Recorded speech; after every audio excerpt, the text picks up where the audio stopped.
Hello and welcome to The Real Deal, now based on a Patricia Highsmith novel with a great cast and oozing style. The Two Faces of January looks like a genuine contender for the talented Mr. Ripley's very well-tailored crown. But is it a fashionable thumbs up or a rather drab thumbs down? Here's a clip.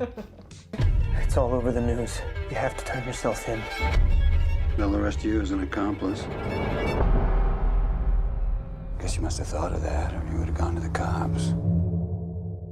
You have no idea what I'm thinking. Okay, so what is good about this film? It sounds amazing.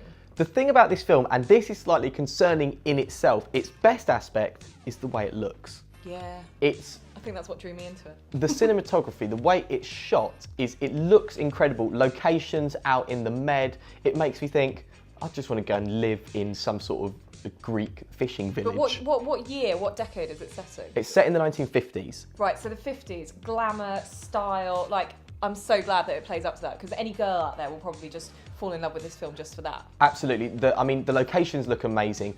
The clothes are absolutely incredible. Fashionista. But they look absolutely amazing. There's specifically a pair of sunglasses that Viggo Mortensen is wearing called the Dita Statesman.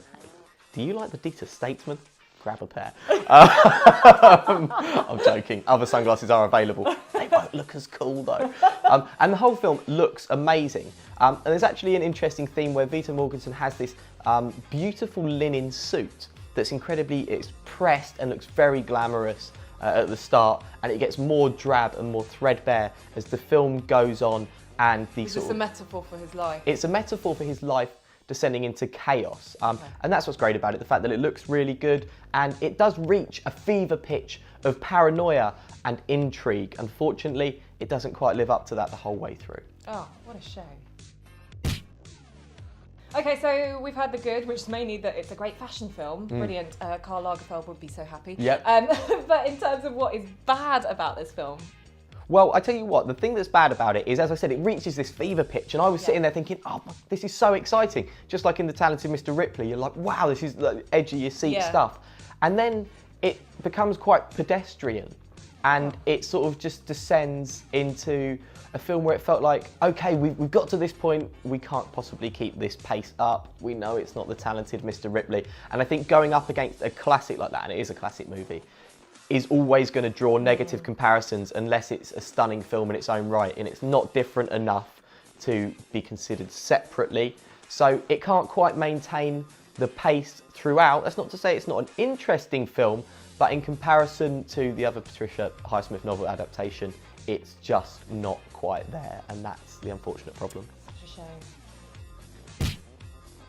So you've heard the good and the bad about The Two Faces of January, but Joe, this is something available for people to own at home. Is it something they'll rush out and get? What is the real deal on this film? Well, do you know what? It's a film that's all about style over substance. And much like a suit that's sort of middle of the range that you might buy for an acquaintance's wedding, you're unlikely to get it out the cupboard too many times after one use.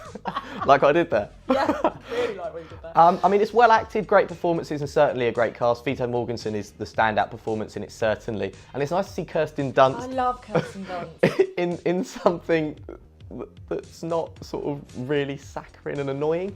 Are you talking about Melancholia? I just thought Kirsten Dunst has got that face, hasn't she? What are you on about? And she is good in this. Oscar Isaac's obviously a rising star, and he's great again. But as I say, it is definitely all about fashion rather than sort of quality of film. It's a 3-star movie. Now look at you, a real criminal. So that is the real review of The Two Faces of January. Thank you very much, Joe. But we want to know what your best dressed movie is. I have to say, the film that has inspired millions of fancy dress outfits out there is Top Gun. Yes. Everyone loves to get into the boiler suit and go along and sing, you know, the song to the lovely lady. It's not very practical in real life, though, is it? Unless you are a pilot or a plumber. What? Having some Aves? It inspired a generation to buy a load of aviators. With the Aves, but the boiler suit with sort of the wings on and everything. All right. Okay. No? What about you? Much more sensible choice from me, Scarface. Oh yes. Obviously.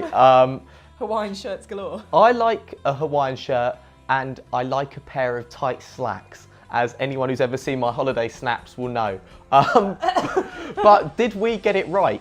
Yes.